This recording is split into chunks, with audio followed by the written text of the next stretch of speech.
Salut à tous, alors aujourd'hui on va parler des week-end shocks. C'est un sujet vidéo que je veux aborder depuis longtemps et là quoi de mieux que de vous emmener avec moi sur mon premier week-end shock pour la préparation de l'UTMB 2022 pour vous en parler. Dans cette vidéo on va donc revenir sur c'est quoi au juste un week-end shock, quel est l'intérêt d'un week-end shock, mais on va également voir comment et quand les programmer. Et puis je vais vous partager un petit peu ma stratégie personnelle sur ce week-end en particulier. Allez, c'est parti.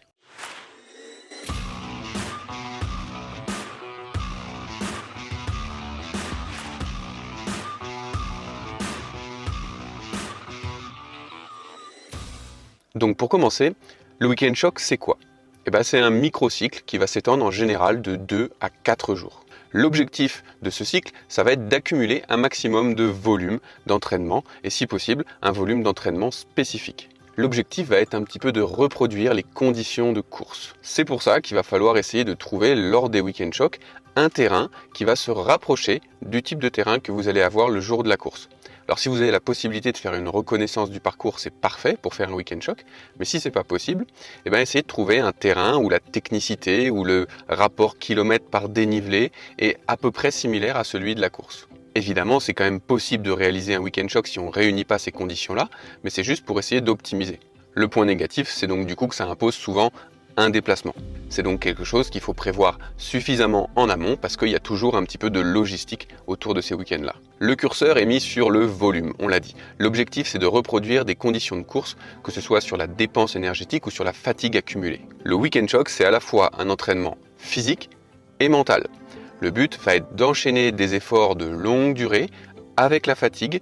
Donc évidemment, il y a une composante physique, mais il y a aussi cette composante mentale, puisqu'il va falloir continuer les efforts malgré la fatigue. Et ça, c'est quelque chose qu'on va pouvoir après transférer sur la course. Le week-end shock, c'est là évidemment où on va faire tous nos tests, puisqu'on est en amont de la course. C'est là qu'on va pouvoir faire nos tests nutritionnels, sur les stratégies nutritionnelles de course, et puis sur notre matériel. Au plus proche vous serez des conditions de course, au plus intéressant, au plus optimisé sera votre week-end shock. Bon, maintenant, on va se poser la question de qu'est-ce qu'on met là-dedans ? Qu'est-ce qu'on met dans ce week-end shock ? Si on dispose que de 2 jours, il va falloir favoriser la pratique de la course à pied sur ces 2 jours. On pourrait par exemple imaginer pour le jour 1 un entraînement bi-quotidien avec en matinée un entraînement plutôt intense, une sortie course à pied plutôt intense, voire une séance de renforcement musculaire.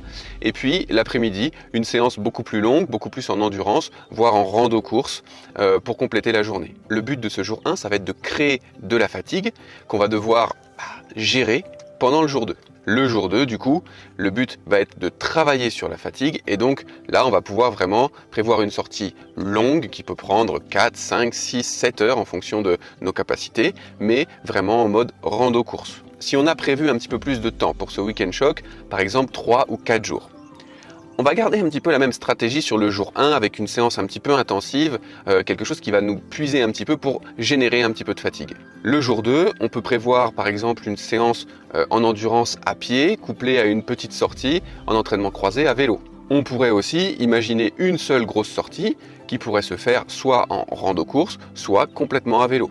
Les jours 3 et 4, ça va être un petit peu la même stratégie que dans le jour 2. On est de toute façon sur un terrain de fatigue et donc on va essayer d'accumuler du volume d'entraînement.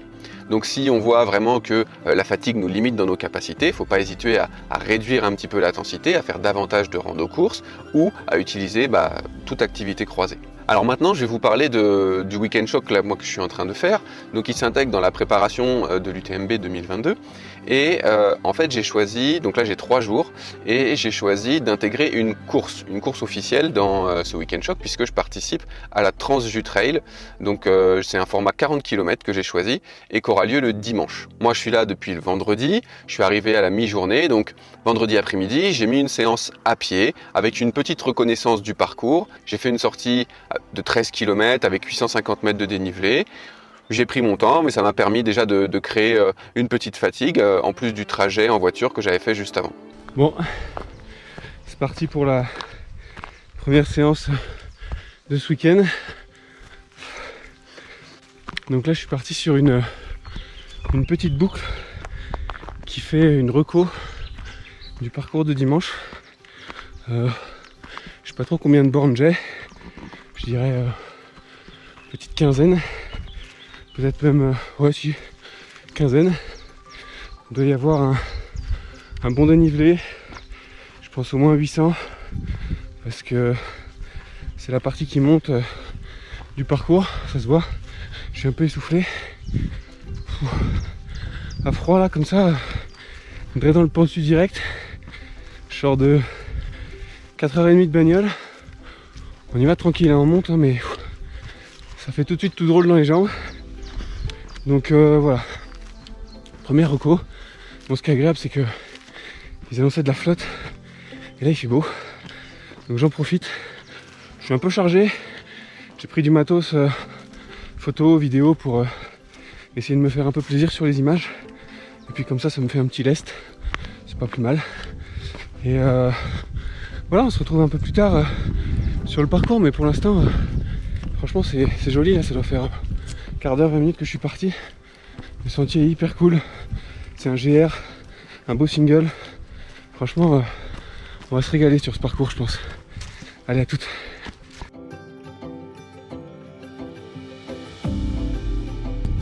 Bon, ça y est, je suis arrivé au sommet, au point culminant de la course. Ça va souffler, je sais pas si vous allez bien l'entendre. Bonne petite montée, c'était sympa. Il fait beau. Et puis, ouais, je crois que je vais pas raconter de bêtises. Voilà. C'est beau.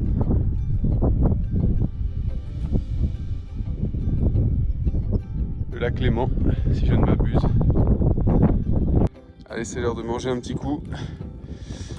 On a choisi NAC pour nous accompagner sur cette sortie. Je vous en reparlerai très très vite de cette marque. Vraiment très très satisfait.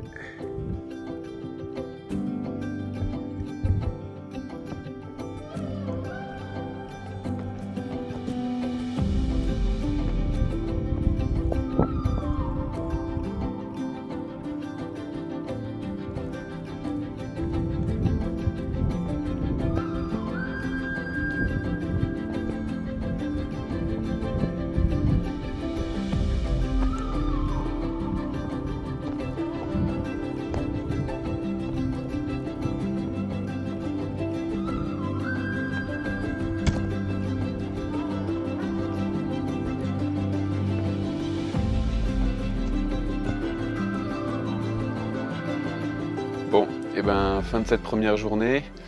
Donc voilà, demi-journée on va dire, parce qu'il y a eu le transport quand même ce matin qui m'a pris pas mal de temps.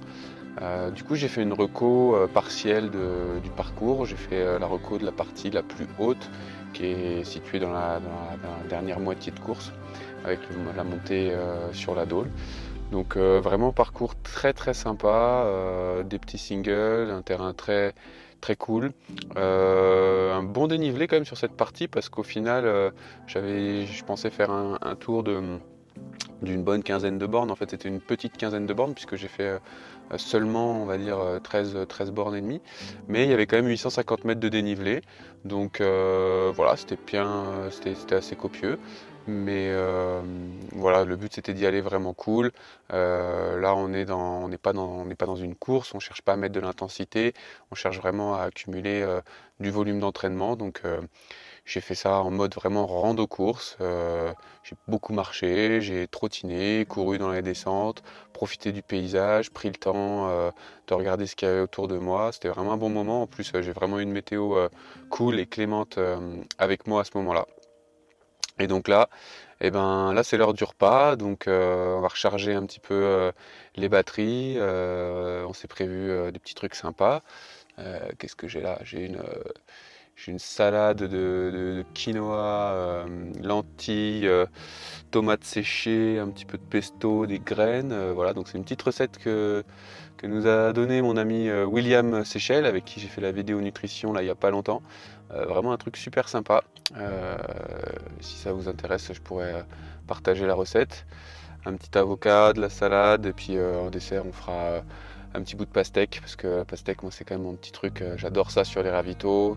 Il y a de la flotte, il y a du sucre, c'est vraiment un petit plaisir. Donc voilà, repas du soir. tranquille. On va essayer de se coucher très tôt parce que ça c'est hyper important. Encore une fois, hein, c'est de l'entraînement caché, on n'y pense pas. Mais je le dis très souvent, le sommeil est hyper important. Plus je vais dormir, au mieux je vais récupérer, au mieux je vais assimiler. Là, mine de rien, même si c'est une petite sortie, j'ai fait un parcours que j'ai pas l'habitude de faire chez moi en Seine-et-Marne où c'est tout plat. Je suis monté pendant longtemps, j'ai fait 850 mètres de dénivelé sur 13 bornes. Mon corps, il n'a pas l'habitude, même si je suis entraîné, je me sens pas fatigué, c'était pas difficile. Mais voilà, si je veux bien l'assimiler, pouvoir enchaîner demain avec la prochaine activité, eh ben, au plus je vais dormir, au mieux ce sera. Donc là, l'objectif, c'est dodo au plus tôt. On va couper tous les écrans là juste après cette vidéo. Et puis demain matin, il n'y a pas de réveil, donc au plus je dors, au mieux c'est. J'ai regardé la météo, c'est pareil, ça a l'air d'être plutôt cool en fait demain. Donc je pense que demain, donc c'est sortie vélo gravel pour faire un petit peu de dénivelé, avoir un petit truc un petit peu plus technique. Et puis donc on va faire ça en matinée, je pense. Et puis l'après-midi, on ira récupérer le dossard, peut-être accompagné soit d'une petite rando, soit d'un petit run, mais vraiment cool. Donc voilà, je vous récupère demain. Allez, ciao, à demain. Bon, c'est parti pour ce jour 2. Bon, la nuit a été moins cool que prévu. Il y a eu des gros orages. Du coup, ça m'a empêché un petit peu de dormir, ou en tout cas ça m'a réveillé pas mal de fois. Entre le bruit de l'orage et la flotte surtout, ça a plu énormément. Mais bon, c'est pas grave, hein, on est bien aujourd'hui là. Il n'y a pas un nuage, donc super. On est parti pour la sortie vélo.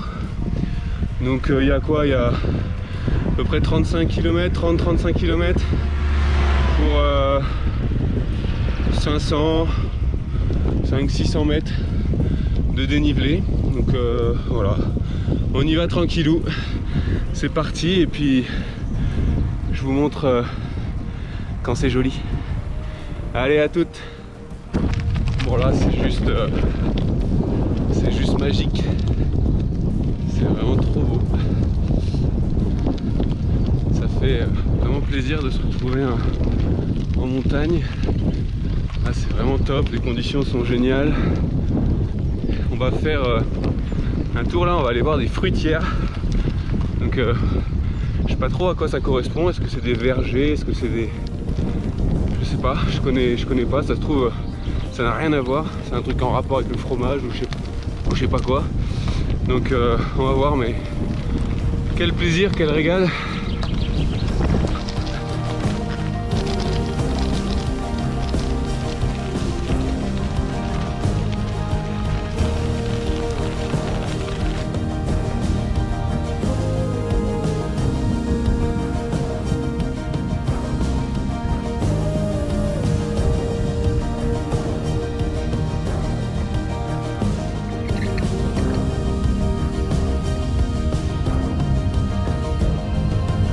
Bon, ça y est, je reviens de ma petite balade à vélo.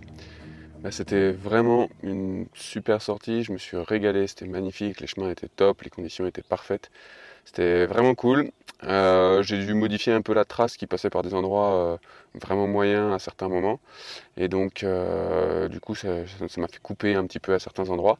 Donc, je fais une sortie de 29, une trentaine de kilomètres, quoi, pour un peu plus de 500 mètres de dénivelé. Donc, c'est bien, je fais ça tranquillement, ça m'a pris 2 heures. C'était vraiment cool, encore une fois, comme hier, j'ai pris le temps de profiter, de m'arrêter, de regarder le paysage, de prendre des photos, de vraiment profiter du moment dans lequel j'étais. Donc voilà, ça fait une bonne sortie, mais du coup j'ai quand même encore du jus, donc je pense qu'on va essayer de remettre un petit peu quelque chose cet après-midi. Je sais pas trop quoi, soit peut-être juste une rando, soit une rando course mais légère. On va voir, je vais regarder un petit peu ce que je peux faire, quelles traces je trouve un petit peu autour, que je m'organise aussi un petit peu avec le retrait des dossards, et puis on verra, mais on va trouver un petit truc, je pense. En attendant, on va faire récup, je vais vous parler un petit peu de NAC, puisque justement j'en parlais hier dans ma sortie. On va parler un petit peu de NAC, de cette marque de produits d'effort que je trouve vraiment cool. Et je vais vous montrer un petit peu ce que j'ai récupéré et ce que j'aime bien chez eux. Alors comme je vous disais, j'ai testé NAC, qui est donc une marque canadienne, depuis je sais pas, 1 mois et demi, 2 mois. Et j'ai commencé avec leur pack découverte. Alors leur pack découverte, il y a ça dedans. Voilà, il y a une gaufre caramel beurre salé, il y a une gaufre vanille, il y a une barre ultra énergie noix et fruits rouges, et puis il y a une barre énergie chocolat et beurre de cacahuète.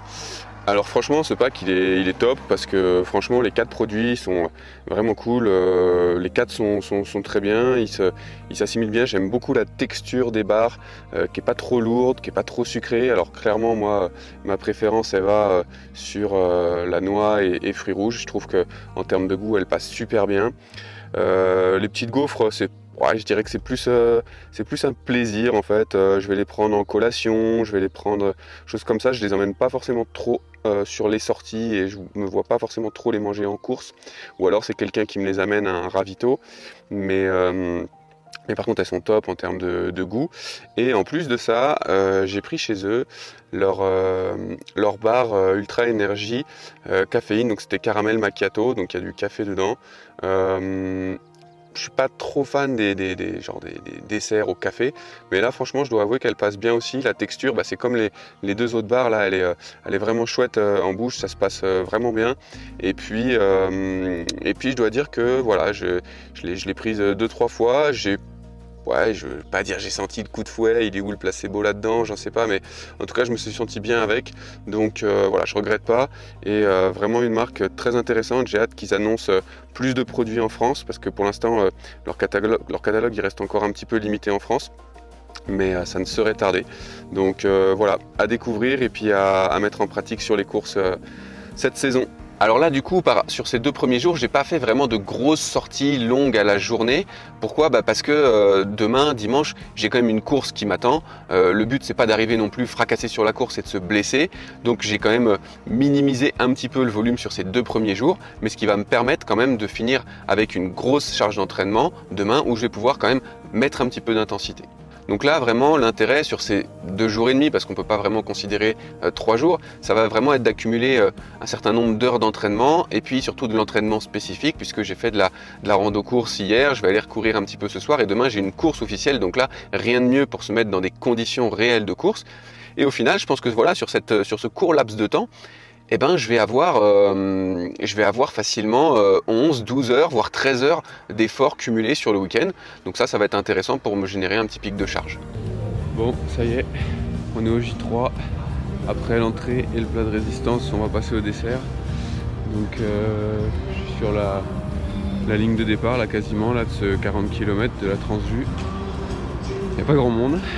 Il fait bien gris, il a encore plu toute la nuit, c'est pas mal d'orage, encore un peu difficile de dormir, mais bon c'est pas grave. Au niveau des sensations, les jambes sont un peu fatiguées, mais pas de douleur, pas de bobo, pas de grosses courbatures non plus, donc c'est parfait, c'est exactement ce que je recherchais. Donc on est bon et on va pouvoir se lancer dans ce 40 km histoire de se terminer tout simplement. Donc voilà, on attend les dossards là qui devraient pas tarder à arriver. On pouvait faire un retrait jour de course. Donc on va aller récupérer le dossard et puis après c'est parti. Bon, nous voilà de retour à la maison. Donc j'ai pas fait trop d'images, j'ai pas fait d'images même sur la course. On est parti, les conditions n'étaient pas terribles et puis en fait je suis parti assez vite. C'est un format assez court, donc je voulais voir ce que ça donnait en partant un petit peu plus vite. Et du coup, je suis très vite monté dans les tours et ça a été assez difficile physiquement, physiologiquement au début, donc j'avais pas envie de filmer. Et puis après ça a été mieux. J'ai vraiment passé une bonne course, une deuxième moitié de course où je me suis vraiment régalé. Mais j'avais envie d'être dans ma course, j'avais envie d'être dans ce moment-là et j'ai pas pris la caméra, donc voilà, je me force pas non plus quand je sens que j'en ai pas l'envie. Donc j'ai pas forcément trop d'images à vous proposer de la course, mais en tout cas je peux vous dire que voilà, c'est une super course, c'est une super organisation. La Transvue c'est quand même un gros organisme, que ce soit ce qu'ils font l'hiver surtout parce que c'est là qu'ils sont le plus connus, mais aussi cette course l'été, le trail, c'est vraiment très très grosse organisation et vraiment merci à toute l'équipe, merci à tous les bénévoles qui sont là parce que c'est un très très bel événement. Concernant la course, voilà, comme je l'ai dit, je suis arrivé vraiment avec les sensations avec lesquelles je voulais commencer cette course, donc avec cette fatigue musculaire sans que ce soit de la douleur, de la courbature ou des choses comme ça. Donc vraiment, le fait d'être parti en plus peut-être un peu vite, qui n'est pas forcément dans mes habitudes, ça m'a mis tout de suite un petit peu au taquet, ce qui a été assez dur à gérer pour moi. Mais par contre, vraiment sur la durée du parcours, j'ai senti que ça répondait bien, j'ai senti que les entraînements faits depuis le début de la saison étaient là, étaient payants parce que vraiment en termes de sensations musculaires, je me suis super bien senti, donc je suis très content de ce week-end. Je reviens avec de très bonnes sensations. Physiquement, je me sens super bien, donc c'est vraiment de bon augure pour le 90 du Mont Blanc. Pour revenir un petit peu sur les week-end shocks, donc voilà, j'espère que ce que j'ai raconté jusqu'ici vous donnera un petit peu des idées pour construire vos week-end shocks. Il y a un point que j'aimerais aborder encore, c'est la construction des itinéraires, comment on fait pour construire un petit peu des itinéraires. Alors c'est vrai que quand on arrive à faire des reconnaissances de parcours, si on peut récupérer la trace GPX du parcours, c'est super, comme ça on en prend des tronçons et puis on va repérer tout ça. Sinon, moi il y a 2 trucs que j'utilise et que je vous recommande, j'utilise OpenRunner. Donc je ne sais pas si vous connaissez ce site ou cette application. Donc c'est un site d'échange, de partage de traces. Et en fait, une fois qu'on a créé un compte, on peut aller récupérer les traces d'autres personnes qui ont fait une activité, que ce soit à pied, à vélo, il y a plein d'activités possibles. Et donc c'est comme ça que j'arrive à récupérer un petit peu des itinéraires. Donc il faut regarder un petit peu la précision du tracé, parce qu'en fonction du GPS que la personne a utilisé, on peut avoir un itinéraire qui est plus ou moins fiable. Donc ça m'est déjà arrivé de me faire un peu avoir, donc il faut bien zoomer, regarder si ça prend bien des chemins a priori balisés, mais sinon ça marche vraiment très très bien. On peut télécharger les traces, et ce que je fais en général, c'est qu'une fois que moi j'ai téléchargé la trace, je la balance sur Garmin, puisque moi je suis sur Garmin, et je modifie très légèrement le tracé en fonction de ce qui m'arrange pour le point de départ ou le point d'arrivée. Et comme ça, j'arrive à me construire des itinéraires avec une trace dans des endroits que je connais pas du tout. Alors je fais confiance du coup aux gens qui sont passés avant. Et sinon, l'autre truc que j'utilise, qui est parfois peut-être un petit peu plus fiable sur la trace, même si moi j'adore OpenRunner et je fais quasiment tout le temps avec ça, c'est j'utilise Visorando. Donc Visorando, pour tous ceux qui ont alors c'est un compte payant, je crois que ça va être une dizaine d'euros à l'année. Visorando, ça permet en fonction de la localisation de donner des traces à pied, des traces à vélo aussi, mais surtout à pied, et ça permet de récupérer une trace avec un fichier qu'on va pouvoir balancer dans la montre, ou alors qu'on peut suivre directement avec un téléphone si jamais on a le téléphone. Donc voilà, c'est des petits trucs, je vous invite à tester ça, ça peut marcher vraiment pas mal. Sinon, je pense aussi à une troisième option que j'utilise pas fréquemment mais qui marche très bien a priori, c'est directement sur Strava. Pour ceux qui ont un compte premium, vous pouvez aller sur la carte dans la zone qui vous intéresse, et puis vous allez pouvoir repérer soit des segments, donc tiens, ce segment là j'aimerais bien l'intégrer dans mon parcours, vous regardez un petit peu l'historique de tous les gens qui ont fait ce segment là, vous cliquez dessus et vous allez voir les traces de ces parcours, et puis si ça vous intéresse, vous pouvez récupérer les traces et puis faire le même parcours. C'est un bon moyen aussi de récupérer des parcours dans des endroits qu'on ne connaît pas, où on n'a pas forcément envie de passer trop de temps à décrire l'itinéraire sur ma carte. Ça peut être intéressant de fonctionner comme ça. Voilà, donc vous l'aurez compris, il y a pas mal de façons de créer son week-end choc. Évidemment, je le répète encore et toujours, il n'y a pas de recette miracle. Moi, je vous ai donné ce qui me paraît assez cohérent. Vous avez vu aussi que on peut des fois sortir un petit peu de ce schéma un peu trop classique en intégrant une course, comme moi je l'ai faite sur ce week-end. Et moi, je trouve que c'était vraiment intéressant parce que pour le coup, pour remettre de la condition de course, il n'y a pas mieux qu'une course. Donc voilà, à chacun de trouver l'organisation qui lui va bien. Ça pourrait être parfois de faire la traversée d'un massif, de faire le tour d'une montagne ou d'une autre en plusieurs jours. Donc il y a plein de projets en fait super stimulants à créer. À vous de rendre ces week-end shocks aussi stimulants par des aventures en fait que vous allez créer. Et donc moi c'est ça que j'aime beaucoup dans les week-end shocks, c'est de se dire voilà, je pars pour un voyage, je pars pour une aventure, mais en même temps par contre je sais que je vais aller bouffer de l'entraînement, bouffer des heures sur les sentiers ou sur la route si je vais faire un peu de vélo ou des choses comme ça. Et c'est ça qui fait vraiment le fun de ces week-end shocks. J'espère en tout cas que vous avez de super beaux projets pour l'été. J'espère que vous vous préparez bien, que vous vous sentez en forme, que vous êtes comme moi dans une vibe assez positive là, pour les courses qui arrivent cet été. Je vous souhaite de vous éclater sur ces courses-là. Et puis moi je vous dis à très vite. Allez, ciao les runners!